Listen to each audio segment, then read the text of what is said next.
하나님 아버지, 이 시간 저희들 다시 주님 말씀 앞에 모였습니다. 이 시간도 주님의 은혜로 채워주시기를 기도합니다. 참석한 한 사람 한 사람 위에 주님의 은혜와 진리를 내려주시기를 기도합니다. 우리가 말씀을 볼 때에 말씀이 살아서 우리 마음 밭에 잘 심겨지기를 원합니다. 주님의 은혜로 채워주시고 우리는 주님의 그 은혜와 진리 가운데에서 기쁨을 누리는 그러한 시간 되게 하여 주세요. 예수님의 이름으로 기도합니다. 네.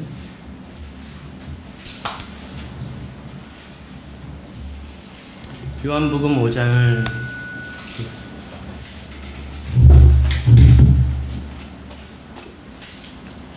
요한복음 5장을 이거 끄면 돼. 네, 하나 둘 셋 좀만 내리면 될 것 같습니다. 요한복음 5장 성경책을 사셨다고 어디 지금 소문이 나가지고 한번 다시 축하드립니다. 제가 이렇게 성경책을 보다 보니까 여러분들 안경 쓰신 분도 계신데 굉장히 큰 글씨가 좋아졌어요. 작은 글씨 못 보겠어. 눈이 너무 피곤해요. 예. 그래서 어르신들이 왜 큰 글 성경을 그렇게 좋아하시는지를 이제는 좀 알 것 같습니다. 큰일 났습니다. 예. 외모는 이렇게 젊은데 죄송합니다. 별로 기분이 상했죠 벌써? 예. 시작도 안 했는데 벌써 기분이 상해서 그렇습니다. 지난 시간에 우리가 영생의 공식에 대해서 공부를 했었죠. 2+1. 편의점이나 마트 가시면 항상 이제 그 2+1을 보시면 생각나면 좋겠다 그런 생각을 했습니다. 하나님과 예수님을 믿어야 된다. 그 다음에 하나님 사랑만으로 안 된다. 형제 사랑이 우리를 사망에서 생명으로 옮기는 그러한 영원한 생명의 공식이다 라고 하는 것을 봤습니다. 오늘로써 우리 오후 이렇게 저와 함께 보는 시간은 막을 내리게 됩니다. 마지막 시간이고 다음 주부터 아마 목사님과 함께 자기대면 강의를 굉장히 의미심장하게 공부를 하시게 될 것 같습니다. 총신대 과정과 우리 교회 과정을 합해서 하는 과정이고 또 외부 인원들도 많이 참석할 것으로 생각이 되고요. 주일 오후에 이 시간에 아마 시작을 하게 될 것 같습니다. 마지막으로 이제 오늘은 요한복음 5장을 계속해서 우리가 보시겠습니다. 5장 25절 요한복음 5장 25절을 보시겠습니다. 마지막이니만큼 마지막은 항상 대미를 장식해야 되겠죠.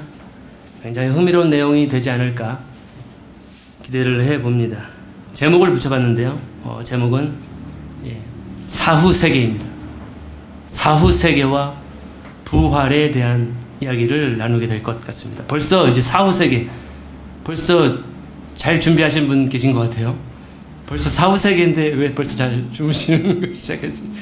일어나시고 사후세계니까 죽음에서 부활하는 느낌으로 보시면 좋겠습니다.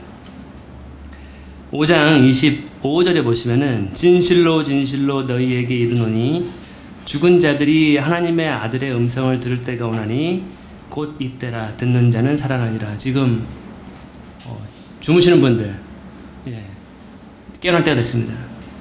그 아들의 음성을 들으면은 죽은 자들이 깨어나게 된다 라고 지금 말씀을 하시는데, 우리가 일반적으로 죽은 자가 다시 살아나는 현상을 뭐라 그러죠? 우리 앞에 형제님? 부활. 부활이라고 우리가 이름을 붙였습니다. 부활. 다시 살아난다. 활력을 갖게 된다. 이 부활이라고 하는 개념은 우리가 세상 학문에서 여기 공부 많이 하신 분도 계시지만 저보다 다 공부를 많이 하셨어요.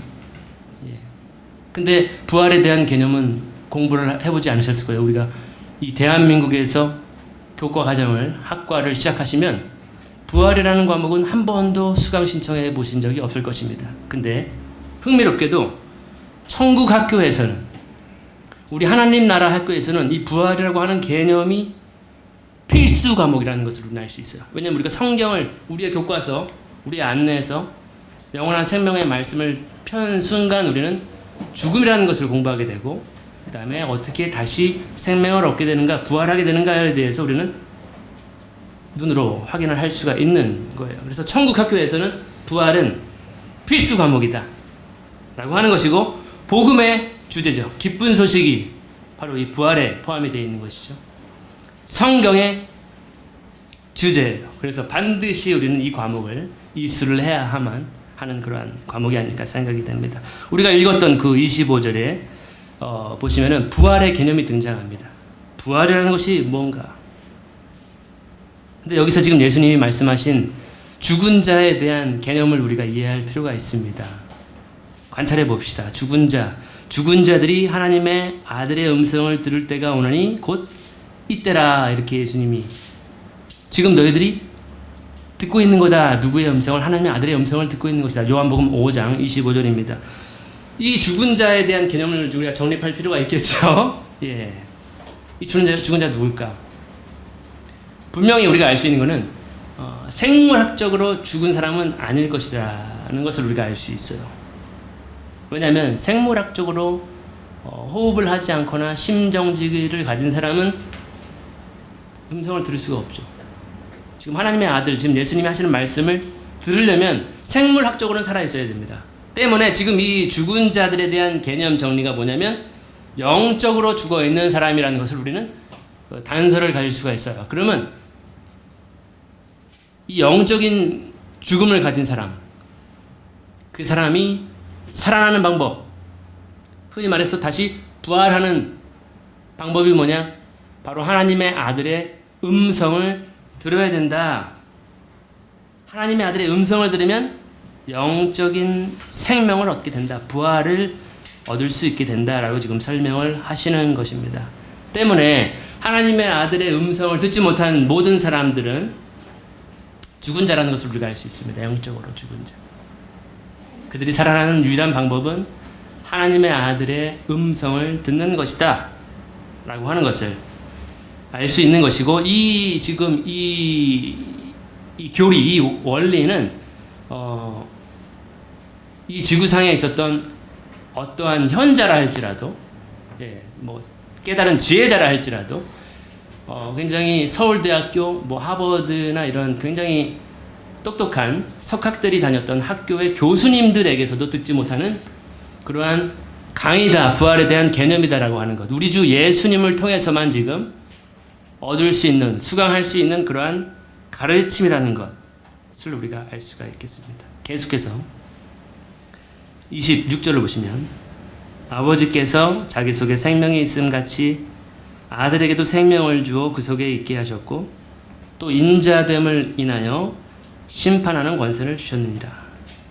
어떻게 하면 부활을 할 수 있을까를 설명하시고 지금 그 이유를 설명하시는데, 26절에 하나님의 아들 예수님께 뭐가 있기 때문에? 생명이 있기 때문에 그렇다는 거예요. 그 예수님은 그 생명을 누구에게 받았냐면 바로 아버지로부터 그 생명력을 받았다는 것, 생명의 권세를 받았다는 것입니다. 하나님께 생명이 있는 것 같이 하나님은 하나님의 아들에게도 그 생명을 주셨기 때문에, 생명의 권세를 주셨기 때문에 그 아들의 음성을 듣는 사람들은, 죽은 자들은 다시 부활하게 된다, 다시 살아나게 된다라고 하는 그 이유를 설명해 주고 있는 것입니다. 그렇게 죽은 사람을 혹은 자는 사람까지도 살리는 그러한 권세가 예수님께, 생명의 권세가 예수님께 있다는 것이고, 또 어떠한 권세가 있냐면 27절에 보시면은 심판의 권세가 예수님께 또 있는 것을 발견할 수가 있습니다. 거기에 이유를 설명하고 있어요. 왜 예수님이 심판의 권세를 받으셨는가? 왜 하나님은 예수님께 심판의 권세를 주셨는가? 그 이유가 뭐라고 되어 있죠? 우리 앞형제님 27절에 나와 있습니다.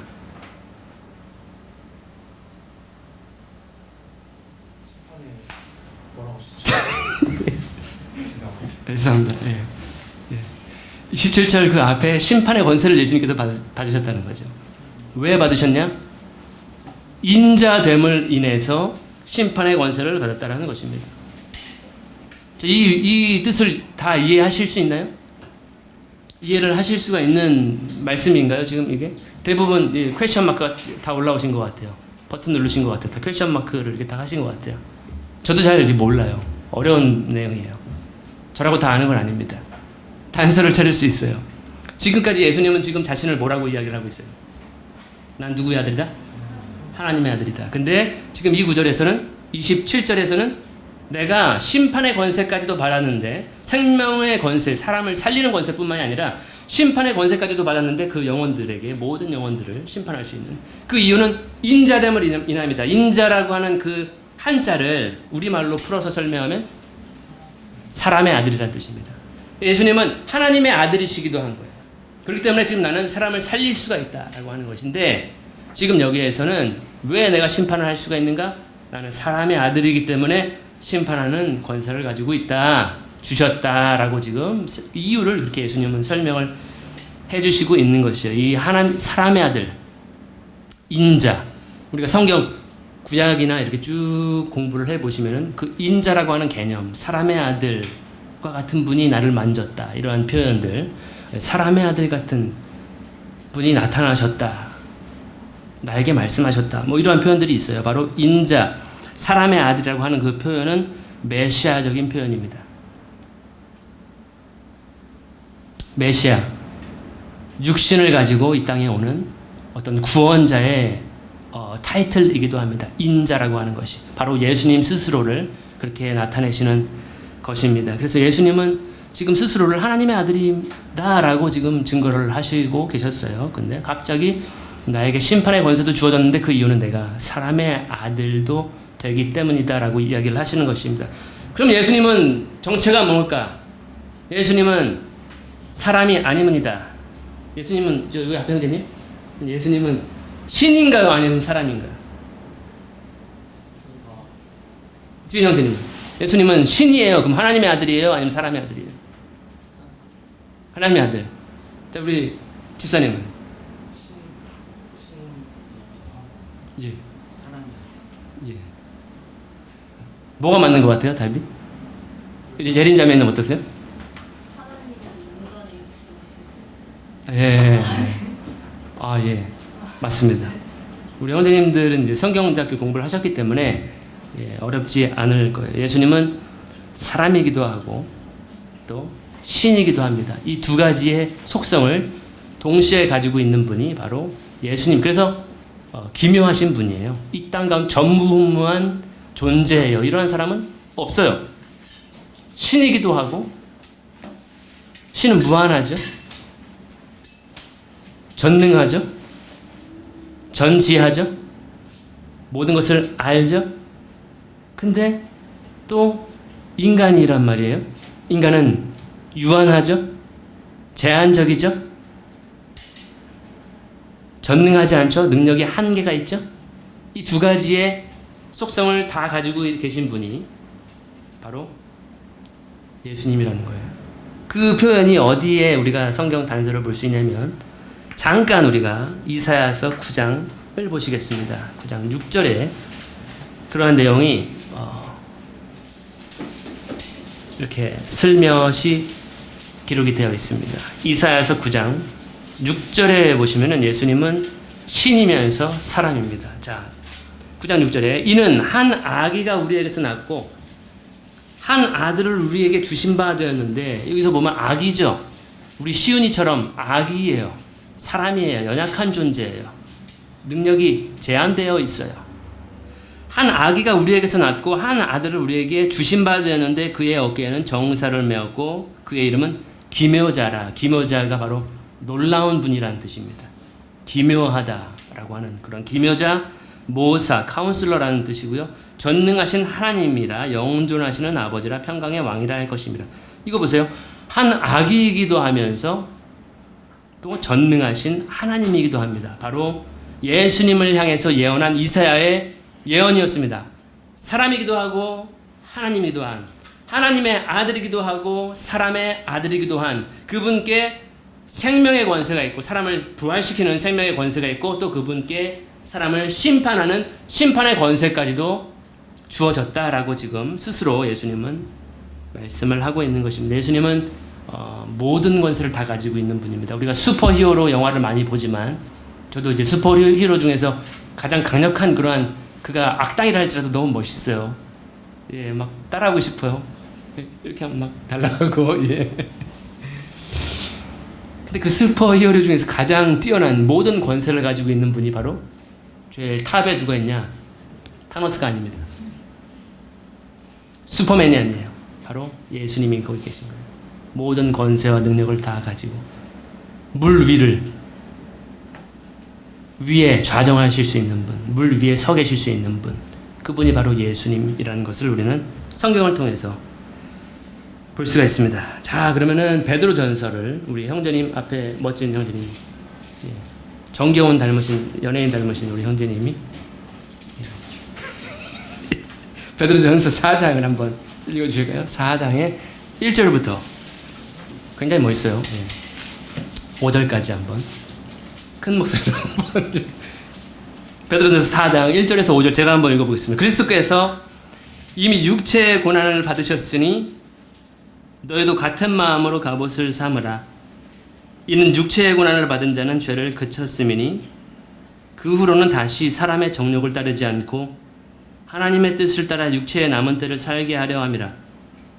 너희가 음란과 정욕과 술취함과 방탕과 향락과 무법한 우상 숭배를 하여 이방인의 뜻을 따라 행한 것은 지나간 때로 족하도다. 이러므로 너희가 그들과 함께 그러한 극한 방탕에 다름질하지 아니하는 것을 그들이 이상히 여겨 비방하나 그들이 산자와 죽은 자를 심판하기로 예비하신 이에게 사실대로 구하리라. 이렇게 살리기도 하시고 죽이기도 하시는 그 심판의 권세를 가지신 분이 바로 예수님이라는 것. 우리는 예수님을 만났기 때문에 영혼의 목자를 만났기 때문에 더 이상 우리가 과거에 방탕하던 삶, 정욕적인 삶,